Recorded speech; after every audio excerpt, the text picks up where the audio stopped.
Yep. Whoa!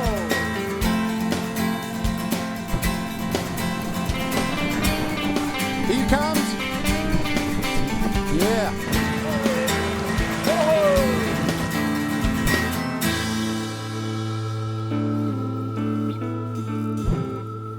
Isn't it funny how a day pans out?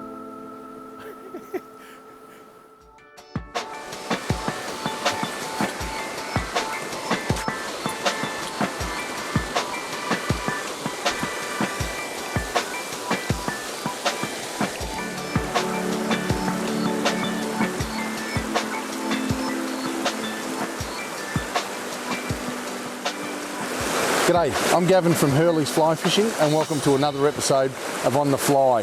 Today we're on a small little river in northeast Victoria and there's literally, the place is loaded full of them. It's a very clean little creek and it's loaded with browns and rainbows and you can get some reasonable sized fish around. We're in December, so that will mean it's generally going to be pretty warm and there's going to be a lot of dry fly activity. So I've got a light little rod. It's a Stalker Glide in a 2-weight, which is 7'6" and ideal for this smaller sort of river work, and quite a big fly. It's interesting, a lot around here you're going to get some big caddis or some moths or grasshoppers, crickets, a lot of things falling in as the season progresses, and the fish are pretty aggressive towards them. So it's a pretty good way to fish these small little streams in a searching sort of pattern. A lot you're going to be able to see with a good set of like Polaroids like the Mako, which really highlight the bottom and show up a lot of fish. It's a lot of enjoyment, a lot of action, and hopefully I'll be able to show you a few fish that little rivers like this throughout Victoria can really provide.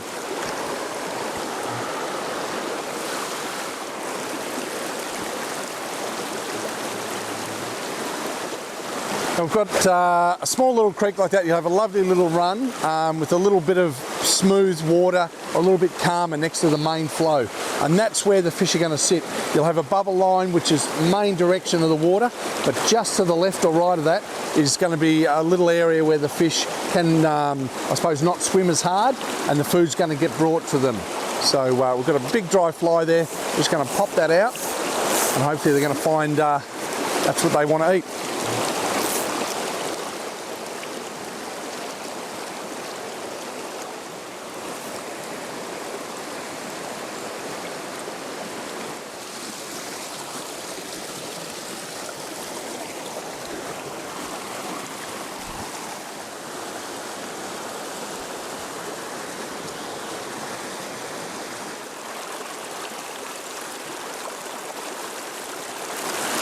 So when you get to these small little rivers, it's not a matter of just casting literally willy-nilly.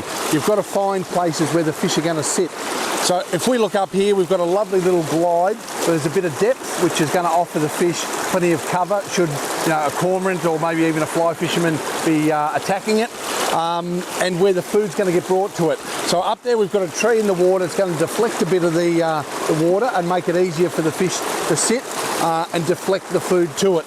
So I'll be looking to go up there and working my way along with casts, start off shorter and then working my way up until you get to the honey pot, which is right up near where that log juts into the water. And hopefully there'll be a fish or two there that's going to take our dry fly. And this will look like a caddis, perhaps a grasshopper or a moth, something that's been perhaps washed into the water there or laying eggs or whatever, and hopefully they'll come up and grab it. You've always got to have a plan.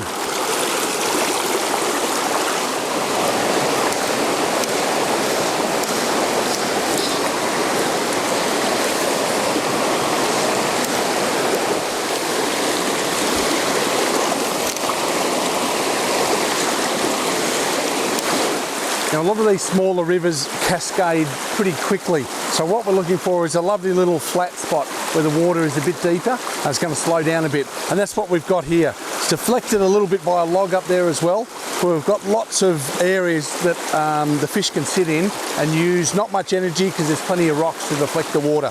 So we'd look to here and literally be fishing from bank to bank on this little area here. Got a lovely bubble line on the left-hand side, but plenty of deep water on the right as well. So we'll systematically work through that, and like we always say, the grids will start off shorter and work our way, further up, but also left to right as well. So we're going to put that fly as often as we can in front of some fish, and hopefully one of them likes it.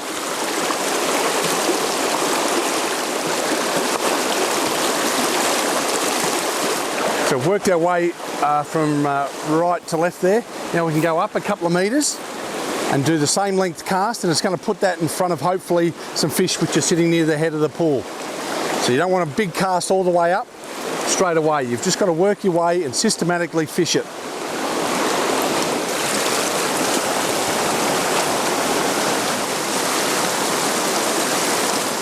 Now it's important when you're fishing these smaller rivers too, to carry like a wading staff, and this is one which is probably one of the best ones because it locks into place and doesn't come apart like some of the elasticized ones.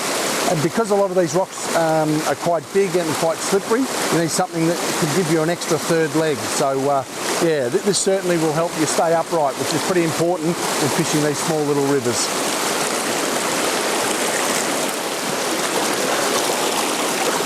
Great little area here which is built up by that log, almost its own little dam. So we've got some great little runs here that we'll just whack a few casts through, and hopefully there's a fish that's going to grab it.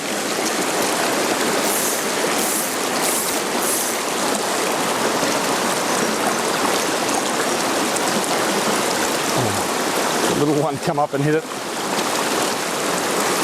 And they're only, well, a lot of smaller fish through these little rivers, but on a light little rod like this 2-weight, they're a lot of fun, you know, which is ideal, and that's what it's about. I keep saying, size isn't everything, and you can have an awful lot of fun on these rivers because there's literally loads of fish, so it's great fun, and you are expecting a hit every cast, you know, expecting a fish to come up and grab it, so keeps you motivated. Oh, well, he liked to fly, but he didn't want to stay on it.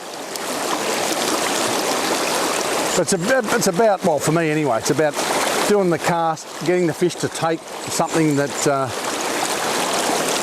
isn't natural. You know, we've tied up. You're not always going to hook them, and you've always got to have a list of excuses when you're not hooking them too. So still good fun.